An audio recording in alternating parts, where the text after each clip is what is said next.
தி ஹிந்து வெளியிட்ட ஒரு ஆய்வு கட்டுரையை நேற்றைக்கு முதலமைச்சர் ஸ்டாலின் தன்னுடைய ட்விட்டர் பக்கத்தில் வெளியிட்டிருந்தாங்க. அந்த ஆய்வு கட்டுரையில என்ன சொல்லியிருந்தாங்க அப்படின்னா, SSA அதாவது அனைவருக்கும் கல்வி திட்டத்தில் ஒரு 20 அஜெண்டா, ஒரு 20 இலக்குகளை ஒவ்வொரு மாநிலங்களுக்குமே நிர்ணயம் பண்றாங்க. இதுல சிறப்பாக செயல்படக்கூடிய மாநிலங்கள், முதல் 11 இடங்களுக்குள்ள வரக்கூடிய மாநிலங்களுக்கு டாப் ஹாஃப் அப்படின்ற பெயரும், அதே போல அந்த 11 இடங்களுக்கு கீழே வரக்கூடிய மாநிலங்களுக்கு பிலோ ஹாஃப் அப்படின்ற பெயரும் பிரிச்சு வைக்கிறாங்க. இதுல ரொம்ப கவனிக்க வேண்டிய ஒரு விஷயம் என்ன தெரியுமா? NEP-யை இதுவரைக்கும் ஏற்றுக்கொள்ளாத மாநிலங்கள்லாம் யார் யாருன்னா, கேரளா, தமிழ்நாடு, டெல்லி, வெஸ்ட் பெங்கால், பஞ்சாப். இந்த 5 மாநிலங்களும் NEP-யை ஏற்றுக்கொள்ளல. ஆனா இந்த 5 மாநிலங்களுமே இந்த 20 இலக்குகள்ல பெரும்பான்மையான இலக்குகளை அடைஞ்சு டாப் ஹாஃப்ல வந்திருக்கிறாங்க. குறிப்பா கேரளா பார்த்தீங்க அப்படின்னா 20க்கு 20 இலக்குகளையுமே அடைஞ்சிருக்கிறாங்க. தமிழ்நாடு 20ல 19 இலக்குகளை அடைஞ்சிருக்கிறாங்க. டெல்லி 20ல 18 இலக்குகளும், வெஸ்ட் பெங்கால் 20ல 15 இலக்குகளும், பஞ்சாப் 20ல 12 இலக்குகளும் டாப் ஹாஃப்ல இடம் பிடிச்சிருக்கிறாங்க. ஆனா NEP-யை ஏற்றுக்கொண்ட மாநிலங்கள் இருக்கும்ல, அதுல குறிப்பா குஜராத் மாடல், மோடியுடைய குஜராத் மாடல் பார்த்தீங்கன்னா 20 இலக்குகள்ல வெறும் 8 இலக்குகள்ல மட்டும்தான் டாப் ஹாஃப்ல 11 இடங்களுக்குள்ளே வந்திருக்கிறாங்க. அது மட்டுமல்ல, மத்திய பிரதேசம் வெறும் 3 தான், பீகார் வெறும் 2 தான். அப்ப இதை சுட்டிக்காட்டிய முதலமைச்சர் என்ன சொல்றாரு அப்படின்னா, சிறப்பாக கல்வியில் செயல்படக்கூடிய மாநிலங்கள் NEP-யை ஏற்றுக்கொள்ளவில்லை என்பதற்காகவே இவங்க நிதியை நிறுத்துறாங்க பாருங்க. இதுதான் ஒன்றிய பாஜக அரசு கல்வியில கவனம் செலுத்துற லட்சணம் அப்படின்னு சொல்லி ஒரு தரமான கேள்வியை கேட்டுட்டாரு. முதலமைச்சர் இப்படி ட்வீட் போட்ட உடனேயே ஒட்டுமொத்த பாஜகவுமே அலற ஆரம்பிச்சிட்டாங்க. குறிப்பாக ஒன்றிய கல்வித்துறை அமைச்சரான தர்மேந்திர பிரதான், இவர் முதலமைச்சருக்கு நான் பதில் சொல்றேன் அப்படின்ற பேர்ல அதை ஷேர் பண்ணி 4 கேள்விகளை முதலமைச்சருக்கு கேட்டிருக்கிறாருங்க. இந்த 4 கேள்விகளை நீங்க படிச்சாவே இது எவ்வளவு முட்டாள்தனமானது, கேலி கூத்தாக இருக்கு அப்படின்னு சொல்லி நீங்களே சிரிப்பீங்க. அந்த 4 கேள்வி என்ன அப்படின்னா, முதல் கேள்வி, தாய்மொழியில கல்வி பாடம் சொல்லிக் கொடுப்பதை முதலமைச்சர் ஸ்டாலின் நீங்க எதிர்க்கிறீங்களா அப்படின்னு சொல்லி கேட்கிறாரு. ஏங்க, நம்ம தமிழ்நாட்டில் தானே படிக்கிறோம், நம்ம தமிழ்நாட்டில் நமக்கு தாய்மொழி தமிழ் மொழியில தானே இது வரைக்கும் பாடம் கத்துட்டு வரோம். என்னமோ NEP வந்த பிறகுதான் தமிழ் மொழியில பாடம் கற்கிற மாதிரி முதலமைச்சர் எதிர்க்கிறீங்களா அப்படின்னு சொல்லி கேட்கிறாரு. 2வது கேள்வி என்ன அப்படின்னா, தாய்மொழியில எக்ஸாம் நடத்துவதை முதலமைச்சர் ஸ்டாலின் எதிர்க்கிறாரான்னு கேட்கிறாரு. ஏங்க, 1ஆவதுல இருந்து 12ஆவது வரைக்கும் நம்மளுக்கு தாய்மொழி தமிழ்ல தான் நம்ம எக்ஸாமே எழுதுறோம். இவ்வளவு ஏன் அரசு முறைக்கு நீங்க வேலைக்கு போனா கூட TNPSC கூட தமிழ் மொழியில தான் எக்ஸாமே நடத்துறாங்க. அப்ப ஆல்ரெடி இங்க தமிழ் மொழியில தான் எக்ஸாம் நடந்துகிட்டு இருக்கு. ஏன்னா NEP வந்த பிறகுதான் தமிழ் மொழியில எக்ஸாமே நடக்க போகுதுன்ற மாதிரி இவர் பேசிட்டு இருக்கிறாரு. 3வது கேள்வி என்ன அப்படின்னா, தாய்மொழியில டெக்ஸ்ட் புக் அச்சிடுவது நீங்க எதிர்க்கிறீங்களா அப்படின்னு சொல்லி கேட்கிறாருங்க. அதாவது நம்ம படிக்கக்கூடிய காலத்துல தமிழ் மீடியம் ஸ்கூலா இருந்தா எல்லா புத்தகமே, அது சமூக அறிவியலா இருக்கட்டும், அறிவியலா இருக்கட்டும், மேக்ஸா இருக்கட்டும், எல்லாமே தமிழ் மொழியில தான் இருக்கும். தமிழ் மொழியில அச்சிட்டு தான் புக்கு இன்ன வரைக்கும் வந்துட்டு இருக்கு.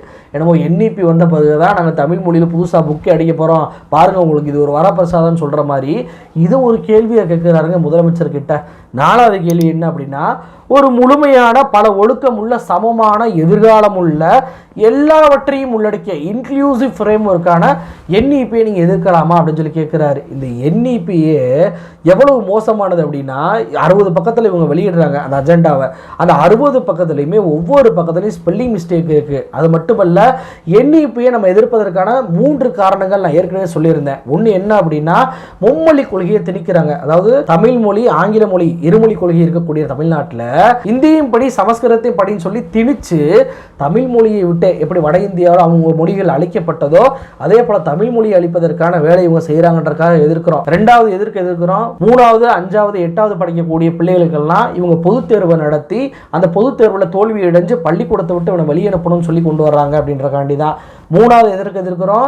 வொகேஷனல் எஜுகேஷன்ன்ற பேர்ல அப்பா என்ன தொழில் செய்யறாரோ அந்த தொழிலை பிள்ளைக்கு மாணவனுக்கு கற்றுக் கொடுத்து அவனை கல்வியிலிருந்து அப்புறப்படுத்தக்கூடிய வேலையில இது செயல்படுது அப்படின்றக்காண்டி தான் NEP எதிர்க்கிறோம். அப்ப இது இன்க்ளூசிவ்லாம் கிடையாது, எக்ஸ்க்ளூசிவ் தான். நம்மளை கல்வியை விட்டு வெளியே அனுப்புவதற்கான வேலையை தான் இந்த NEP செய்கிறது அப்படின்றக்காண்டி தான் நம்ம எதிர்க்கிறோம். அப்ப இந்த 4 கேள்விகள் நான் வாசிச்சேன்ல, இதை பார்க்கும் போதே எவ்வளவு முட்டாள்தனமான கேலி கூத்தா இருக்கு அப்படின்னு சொல்லலாம். இதை பரப்புவது யார்? இப்படியான 4 கேள்விகளை கேட்டது யாரு? வெறுமன பாஜகல 2 ரூபா வாங்கிட்டு இருக்கக்கூடிய சங்கியா? இல்ல, நம்ம நாட்டுடைய கல்விக்கு அமைச்சரா இருக்கக்கூடியவர். இந்த லட்சணத்துல தான் இந்த அமைச்சரே இருக்கிறாரு. இந்த 4 கேள்வியவே திருப்பிட்டு உங்களை கேட்கலாங்க.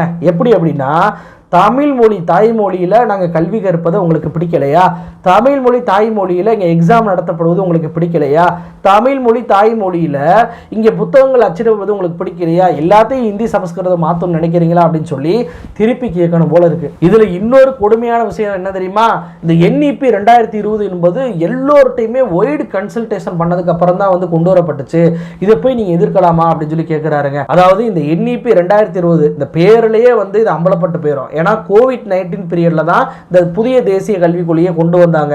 அந்த பீரியட்ல கோவிட் பீரியட்ல ஏதாவது பள்ளிகள் திறந்துருந்துச்சா, ஏதாவது கல்லூரிகள் திறந்துருந்துச்சா, அல்லது சம்பந்தப்பட்ட ஆசிரியர்களோ நிபுணர்களோ யாராவது அலுவலகத்துக்கு வந்திருப்பாங்களா? யாருமே வந்திருக்க மாட்டாங்க. எல்லோருக்கும் உயிருக்கு பயந்து அவங்க வீட்டில் தான் இருந்தோம். அந்த சமயத்தில் நாங்கள் எல்லோர்ட்டையும் கருத்து கேட்டோன்ற மாதிரி இவர் பச்சையாக போய் சொல்வதை எப்படி எடுத்துக்கிறது?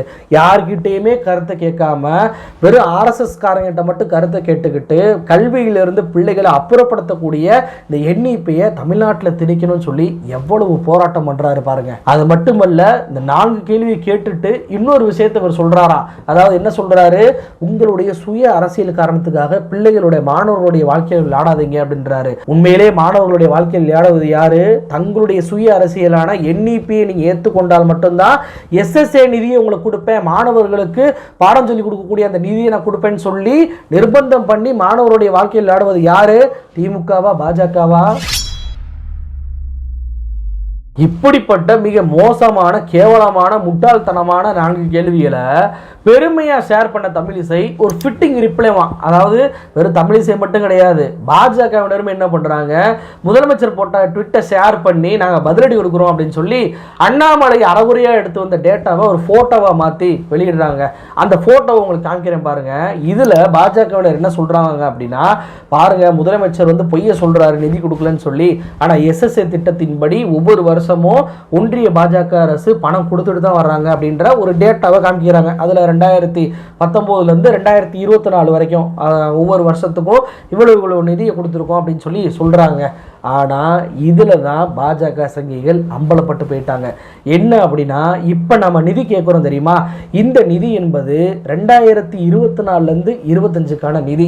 ஏன்னா நிதி ஆண்டுகளை பொறுத்த வரைக்கும் பாஜக சங்கி அந்த ஃபோட்டோவில் போட்டிருக்க கடைசி ஆண்டு என்ன, 2023லேருந்து 24. இந்த நிதி ஆண்டுன்னா ஏப்ரல் 2023லேருந்து ஏப்ரல் 2024 முடிஞ்சு போயிடும். அப்போ ஏப்ரல் 2024க்கு அப்புறம் ஜூன் மாதத்துலேருந்து புதிய நிதியாண்டு வரும். அப்போ ஜூன் மாதம் நீங்கள் கொடுக்க வேண்டிய அந்த நிலுவைத் தொகையான 573 கோடி ரூபாயை கொடுங்கன்னு சொல்லி தான் பள்ளிக்கல்வித்துறை அமைச்சர் அன்பில் மகேஷும் கேட்கிறாரு, முதலமைச்சரும் கேட்கிறாங்க, பள்ளிக்கல்வித்துறை சார்ந்த அதிகாரிகளும் கேட்கிறாங்க, கல்வியாளர்களும் கேட்கிறாங்க.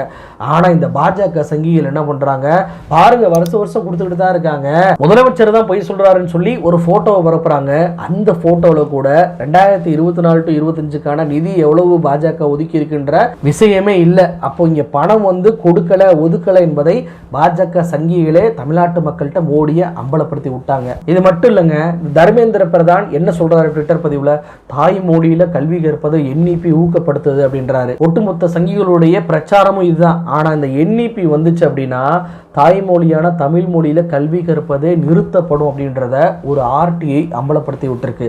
2021 அதாவது NEP அமல்படுத்திய பின்பு 2021ஆம் ஆண்டு ஒரு RTIல 16 கேள்விகளை கேந்திரா வித்யாலயா ஸ்கூலை நோக்கி கேள்வி கேட்குறாங்க. ஏன் கேந்திரா வித்யாலயா நோக்கி கேள்வி கேட்குறாங்க அப்படின்னா, கேந்திரா வித்யாலயா தான் ஒன்றிய அரசின் கீழே இயங்கக்கூடிய பள்ளி. அந்த பள்ளிகளை NEP-யை தான் இன்னைக்கு செயல்படுத்திருக்கிறாங்க. அப்போ NEP-யை கேந்திரா வித்யாலயா செயல்படுத்திய ஒரு ஆண்டுக்கு பின்பு தான் RTI கேட்கப்படுது. அதில் அந்த 16 கேள்வியில் என்ன கேட்குறாங்க, மிக முக்கியமான கேள்விகள்லாம் பார்த்தீங்க அப்படின்னா, 6ஆம் வகுப்புலேருந்து 8ஆம் வகுப்பு வரைக்கும் அங்கே ஹிந்தி கட்டாயமா அப்படின்னு சொல்லி கேட்டால் ஆமாம் கட்டாயன்றாங்க. அதே போல 6ஆம் வகுப்புலேருந்து 8ஆம் வகுப்புக்கு சமஸ்கிருதம் கட்டாயமான்னு சொல்லி கேட்டால் ஆமாம் கட்டாயன்றாங்க. ஆனால் 6ஆம் வகுப்புலேருந்து 8ஆம் வகுப்பு தமிழ் மொழி கட்டாயமா அப்படின்னு சொல்லி கேட்டால் கட்டாயம் கிடையாது அப்படின்னு சொல்கிறாங்க. 1ஆம் வகுப்பிலிருந்து 8ஆம் வகுப்பு 9ஆம் வகுப்பு வரைக்கும் தமிழ் மொழியில் அங்கே பாடம் சொல்லி கொடுப்பதே இல்லை. தமிழ் மொழி பயிற்று மொழியாகவே இல்லை. எங்கே இல்லை?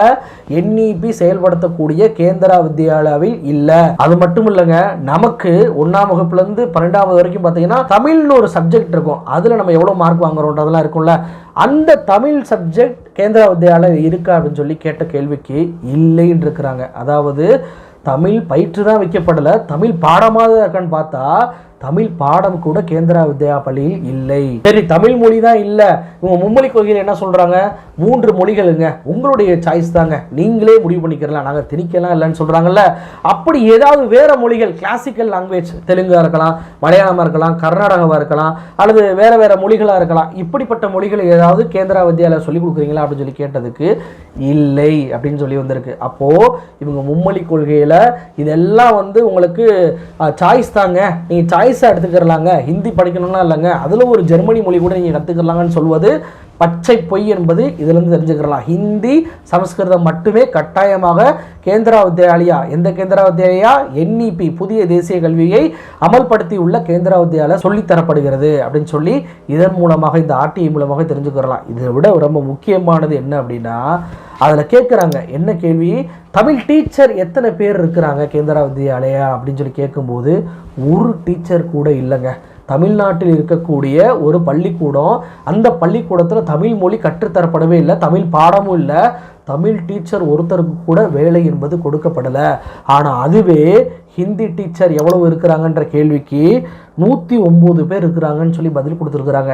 சமஸ்கிருத டீச்சர்கள், சமஸ்கிருதம் செத்து போன மொழி, தமிழ்நாட்டில் சமஸ்கிருதம் பேசுகிறவங்க கூட பேச மாட்டாங்க, அந்த மொழிக்கு டீச்சர் எத்தனை பேர்னா 53 பேர் இருக்கிறாங்களாம். அப்போது இந்த RTI வச்சு பார்க்கும்போது புதிய தேசிய கல்விக் கொள்கையை தமிழ்நாட்டில் இருக்கக்கூடிய அரசு பள்ளிகளில் நம்ம செயல்படுத்தணும் அப்படின்னா இங்கேயும் இந்தி சமஸ்கிருதம் கட்டாயமாக்கப்பட்டு தமிழ் பாடமே இல்லாமல், தமிழ் மொழியே இல்லாமல் ஆக்கிடுவாங்க அப்படின்றதுக்கு இது ஒன்றே சான்றாக இருக்குது. இது வந்து வெறும் RTI மட்டும் இல்லை, கோர்ட்டு கேஸ் வரைக்கும் போச்சு. கோர்ட்டு கேஸ் என்ன போச்சு அப்படின்னா 2020ஆம் ஆண்டு NEP அமல்படுத்தப்பட்ட பின்பு கேந்திரா வித்யாலயாவில் ஒரு தமிழ் டீச்சர் கூட இல்லைங்க அப்படின்னு சொல்லி கேஸ் போடுறாங்க. அந்த கேஸை யார் விசாரிக்கிறாங்க அப்படின்னா ஜஸ்டிஸ் N கிருபாகரனும் P புகழேந்தியும் 2 பேரும் விசாரிக்கிறாங்க. அதுல அந்த ஜட்ஜஸ் என்ன சொல்றாங்கன்னா, தமிழ் மொழியை வந்து ஆப்ஷனல் லாங்குவேஜாக கேந்திரா வித்யாலயா பள்ளியில வந்து வைத்திருப்பது ரொம்ப ரொம்ப மோசமானது, ஏற்றுக்கொள்ளவே முடியாது, ஒவ்வொரு மொழியும் பாதுகாக்கப்படணும், தமிழ் மொழியில இங்க மாணவர்கள் படிப்பது என்பது அடிப்படை உரிமையானது அப்படின்னு சொல்லி ஒரு தீர்ப்பையும் கொடுத்திருக்கிறாங்க. அப்போ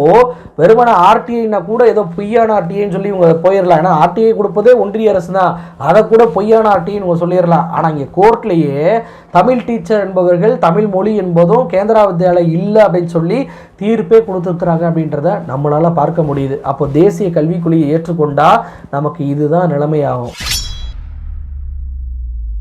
இதை விட இன்னொரு மிக முக்கியமான பாயிண்ட் இருக்குங்க. இவங்க என்ன சொல்றாங்க, இந்த PM ஸ்ரீ ஸ்கூலாக இருக்கட்டும், NEP-யாக இருக்கட்டும், ஏற்றுக்கொண்டால் மட்டும்தான், ஒரு மாநிலம் முழுவதும் ஏற்றுக்கொண்டால் மட்டும்தான் நாங்கள் நிதியை கொடுப்போன்றாங்கல்ல. இதுவே ஒரு பச்சை போய், இப்படியான நிர்பந்தமே நம்ம கொடுக்க முடியாது. ஏன்னா சில பேர் என்ன சொல்லலாம், அதெல்லாம் நிர்பந்தம் பண்ணுறாங்க, பேசாமல் ஏற்றுக்கங்க, விடுங்க, இப்போ நான் கையெழுத்து போட்டால் நமக்கு நிதி கிடைக்கும்னு சொல்லலாம். ஆனால் இதுவே ஒரு பொய்யானது தான். இதே ஒன்றிய அரசே மீறிக்கிறாங்க. இது எப்படி சொல்கிறேன் அப்படின்னா, தமிழ்நாட்டில் மொத்தம் 49 கேந்திரா வித்யாலயா பள்ளிகள் இருக்குது. இந்த 49 கேந்திரா வித்யா பள்ளிகளுமே PM ஸ்ரீ ஸ்கூலில் போய் இணைஞ்சிட்டாங்க. அதாவது தமிழ்நாட்டில் இருக்கக்கூடிய அரசு பள்ளிகள் இது வரைக்கும் இணையவே இல்லை. ஆனால் கேந்திரா வித்யாலயா பள்ளிகள் மட்டும் PM ஸ்ரீ ஸ்கூலில் போய் சேர்ந்துட்டாங்க. ஆனால் அக்ரிமெண்ட் என்ன சொல்லுது, PM ஸ்ரீ ஸ்கூலோட அக்ரிமெண்ட், PM ஸ்ரீ ஸ்கூலை நீங்கள் ஏற்றுக்கொள்ள வேண்டும், உங்களுக்கு அந்த நிதி வேண்டும் என்றால் நீங்கள் ஒட்டுமொத்த மாநிலத்திலையுமே NEP-யை செயல்படுத்தினால் மட்டும்தான் நிதி கிடைக்கும் என்றுதான் அந்த MOU அக்ரிமெண்ட்ல இருக்கு. ஆனால் இங்கே தமிழ்நாடு ஏற்றுக்கொண்டாங்களா? ஏற்றுக்கொள்ளவே இல்லை. அப்போ தமிழ்நாடு அரசு NEP ஏற்றுக்கொள்ளாமலேயே தமிழ்நாட்டில் இருக்கக்கூடிய கேந்திரா வித்யாலயா பள்ளிகளில் உங்களால் PM ஸ்ரீ ஸ்கூலாக மாற்ற முடியுது அப்படின்னா, அப்போ நேரடியாக ஒன்றிய அரசு இருக்கக்கூடிய பள்ளிகளில் மட்டும் NEP-யையும் PM ஸ்ரீ ஸ்கூலையும் நீங்கள் செயல்படுத்திக்கலாமே. எதற்காக தமிழ்நாட்டில் இருக்கக்கூடிய அரசு பள்ளிகளை நீங்கள் குறி வைக்கணும்? அப்போ ரூல்ஸ் படி ஒன்றிய அரசு என்ன பண்ணியிருக்கணும், ஏங்க நாங்கள் கேந்திரா வித்யாலயா பள்ளி தமிழ்நாட்டில் இருக்கு, அந்த பள்ளியை நாங்கள் PM ஸ்ரீ ஸ்கூலாக மாற்ற போகிறோம், அப்போ PM ஸ்ரீ ஸ்கூலாக மாற்ற போகிறோம் அப்படின்னா NEP-யை தமிழ்நாடு முழுவதும் அமல்படுத்தலாம் மட்டும்தான் மாற்ற முடியும், ரூல்ஸ் இருக்குல்ல, தயவு செஞ்சு NEP ஏற்றுக்குங்க, அப்போதாங்க எங்களால் கேந்திரா வித்யாலயாவில் அமல்படுத்த முடியும்னு சொல்லி ஒன்றிய அரசு வெயிட் பண்ணாங்களா? ஒன்றிய அரசு தமிழ்நாடு அரசு கருத்து கேட்காங்களா? இல்லவே இல்லை. உடனடியாக அவர்களால் கேந்திரா வித்யாலயா பள்ளிகளெல்லாம் PM ஸ்ரீ ஸ்கூல்னு பேரை மாற்ற முடியுதுல, அது போன்று மாற்றிட்டு போயிருங்களேன். எதுக்கு தமிழ்நாட்டுடைய SSA நிதியில் கை வைக்கிறீங்க? அதற்கும் PM ஸ்ரீ ஸ்கூலுக்கு தான் சம்பந்தமே இல்லையே. அப்போ நீங்கள் அப்பட்டமாக மிரட்டக்கூடிய வேலையில் ஈடுபடுறீங்க. ஏன்னா இவங்களுடைய மிரட்டலுக்கு நான் சொன்னல 5 மாநிலங்கள் ஏற்கல அப்படின்னு சொல்லி. அதில் டெல்லியும் பஞ்சாபும் இன்னைக்கு அடிபணிஞ்சு போயிட்டாங்க. நிதி இல்லாமல் அவங்களால வந்து அந்த மாநிலத்தில் இருக்கக்கூடிய ஆசிரியர்களுக்கு பணம் போட முடியல, சம்பளம் போட முடியல, மாணவர்களுக்கு கற்றல் திறன்களை எங்களால் வளர்க்க முடியலன்னு சொல்லி நாங்கள் வேற வழி இல்லாமல் கையெழுத்து போடுறோம்னு சொல்லி இன்னைக்கு அடிபணிஞ்சு ஒத்துக்கிட்டாங்க. அதே மாதிரியே முதலமைச்சர் ஸ்டாலினையும் அடிபணிய வைக்கணும் அப்படின்றக்காண்டி தான் தொடர்ச்சியாக இப்படியான பொய் பிரச்சாரங்களை பண்ணி ஆளுநர் ரவியிலிருந்து தர்மேந்திர பிரதான் வரைக்கும் அழுத்தங்களை கொடுத்துருக்காங்க. ஆனால் இன்னைக்கு முதலமைச்சர் ஸ்டாலின் மட்டும் ஒற்றை ஆளாக கையெழுத்து போட மாட்டேன் அப்படின்னு சொல்லி தெளிவா இருக்கிறாரு. நேற்றைக்கு கூட அமைச்சர் உதயநிதி ஸ்டாலின் அவர்கள் எக்காரணம் கொண்டும் தேசிய கல்விக் கொள்கையை தமிழ்நாட்டில் நாங்கள் ஏத்துக்கிற மாட்டோம்னு சொல்லி அறிவிச்சிருக்கிறாங்க. என்னங்க நீங்க எப்படி சொல்றீங்க? ஆனா பிஎம் ஸ்ரீ ஸ்கூல்ல தமிழ்நாடு அரசு அக்ரிமெண்ட்ல கையெழுத்து போட்டாங்க, அன்னைக்கு அக்ரிமெண்ட்ல கையெழுத்து போட்டு இன்னைக்கு எதிர்ப்பு தெரிவிக்கிறாங்க அப்படின்னு சொல்லி பாஜகவினர் ஒரு போட்டோவை பரப்புறாங்களே, இதற்கு என்ன பதில் சொல்லி சில பேர் கேட்கிறாங்க. இந்த போட்டோவை நான் காமிக்கிறேன். இந்த போட்டோ வந்து பார்த்தீங்கன்னா 15/3/2024 தமிழ்நாட்டுடைய தலைமை செயலாளர் அனுப்பியிருக்கிறது, ஒன்றிய பாஜக அரசுக்கு அனுப்பியிருக்கிறாங்க. இதில் எந்த இடத்துலையுமே நாங்கள் பிஎம் ஸ்ரீ ஸ்கூலில் வந்து ஏற்றுக்கிட்டு கையெழுத்து போட்டோம் அப்படின்னு சொல்லி ஒரு வார்த்தை கூட இல்லை. அதில் என்ன தெரியுமா சொல்லியிருக்காங்க, நீங்கள் பார்த்தீங்கன்னாவே தெரியும். அதாவது கல்விக்கான நல்ல திட்டங்களில் நீங்கள் கொண்டு வந்தீங்கன்னா தமிழ்நாட்டை அதை அமல்படுத்த ரெடியாக இருக்கும். 23/2/24 உங்களுடைய கடிதத்தின்படி பிஎம் ஸ்ரீ ஸ்கூலில் அந்த அக்ரிமெண்ட்டில் நாங்கள் கையெழுத்து போடுவதற்கு ரெடியாக இருக்கிறோம். ஆனால் இதை தான் கவனிக்கணும், ஆனால் நாங்கள் வந்து இதற்காக ஒரு ஸ்டேட் லெவல் கமிட்டியை வந்து ஃபார்ம் பண்ணியிருக்கோம். அந்த கமிட்டி ரெக்கமெண்டேஷன் கொடுப்பாங்க, அதன் பின்பு நாங்கள் இந்த அக்ரிமெண்ட்டில் கையெழுத்து போடுறோம் அப்படின்னு சொல்லியிருக்கிறாங்க. இதுலேருந்து நல்லா கவனித்து பார்த்தீங்கன்னா தெரியும், நாங்கள் பிஎம் ஸ்ரீ ஸ்கூலில் ஏற்றுக்கொள்கிறோம்னு சொல்லி அக்ரிமெண்ட்லேயே கையெழுத்து தமிழ்நாடு அரசு போடலை. நாங்கள் ஒரு கமிட்டி அமைச்சிருக்கோம், அந்த கமிட்டி ரெக்கமெண்டேஷன் பண்ணால் பிஎம் ஸ்ரீ ஸ்கூலில் நாங்கள் வந்து அக்ரிமெண்ட்டில் கையெழுத்து போடுறோம்னு தான் சொல்லியிருக்காங்களே தவிர கையெழுத்து போட்டோன்னு சொல்லி எந்த இடத்துலையுமே இல்லை. அப்போ பாஜகவினர் பரப்பக்கூடிய இந்த ஃபோட்டோ என்பதிலேயே மிக தெளிவாக பிஎம் ஸ்ரீ ஸ்கூலை தமிழ்நாடு ஏற்றுக்கொள்ளவில்லை என்பது தெரிகிறது. ஏன்னா இந்த ஸ்டேட் லெவல் கமிட்டி ரெக்கமெண்டேஷன் என்ன கொடுத்தாங்க அப்படின்னா, இந்த பிஎம் ஸ்ரீ ஸ்கூலை நீங்கள் ஏற்றுக்கிட்டீங்க அப்படின்னா என்இபியை தமிழ்நாடு முழுவதும் அமல்படுத்தணும்னு சொல்லி ஒரு விதி இருக்குது அப்படின்னு சொன்ன பிறகு எங்களுக்கு பிஎம் ஸ்ரீ ஸ்கூலும் வேணாம், என்இபி வேணாம் அப்படின்றது தான் ஆரம்பத்திலேருந்து இப்போ வரைக்கும் தமிழ்நாடு அரசு எடுத்த முடிவு. ஆனால் இந்த பாஜக சங்கிகள் அப்பட்டமாக, அதாவது ஆளுநர் ரவியிலிருந்து கீழே இருக்கிற பாஜக சங்கி வரைக்கும் பிஎம் ஸ்ரீ ஸ்கூலில் தமிழ்நாடு அரசு கையெழுத்து போட்டாங்க, இன்னைக்கு வந்து மாட்டேன்னு சொல்றாங்கன்னு சொல்லி பரப்புவது என்பது பச்சை பொய். அப்ப பாஜகவை பொறுத்த வரைக்கும் என்இபியை கொண்டு வருவதற்கான ஒற்றை நோக்கம் என்ன அப்படின்றத பிடிஆர் அவர்களே இதற்கு முன்பு மிக தெளிவாக சொல்லியிருந்தார். நெட்டிசன்கள் கூட நேற்றைக்கு பிடிஆர் அவருடைய வீடியோ தான் தர்மேந்திர பிரதானுக்கு ரிப்ளைவா கொடுத்தாங்க. அதுல பிடிஆர் என்ன தெரியுமா சொல்லியிருக்கிறாரு, அறிவு இருக்கவங்க, படித்தவங்க, எங்க காலேஜ் பக்கமே போய் டிகிரியே வாங்காதவங்களாம் நம்மளுக்கு அறிவுரை சொல்லியிருக்காங்க எப்படி கல்வி திட்டத்தை நடத்தணும்னு. தமிழ்நாடு இந்திய மாநிலத்திலேயே சராசரியோட 2 மடங்குல இருக்கு காலேஜ் போகிற எண்ணிக்கையில். எல்லா இண்டிகேட்டர்லையும் சுப்பீரியராக இருக்கு. அவன் சொல்கிறான், இல்லை தேசிய கல்விக் கொள்கையை நான் அங்கேருந்து அனுப்புவேன், அதை வச்சு தான் நீ எல்லாம் கல்வி கற்றுக் கொடுக்கணுமா. அப்படின்னா என்ன, எங்களெல்லாம் உங்கள் அளவுக்கு முட்டாளாக்கணும்னு நினைக்கிறீங்களா? என்னங்க அர்த்தம்?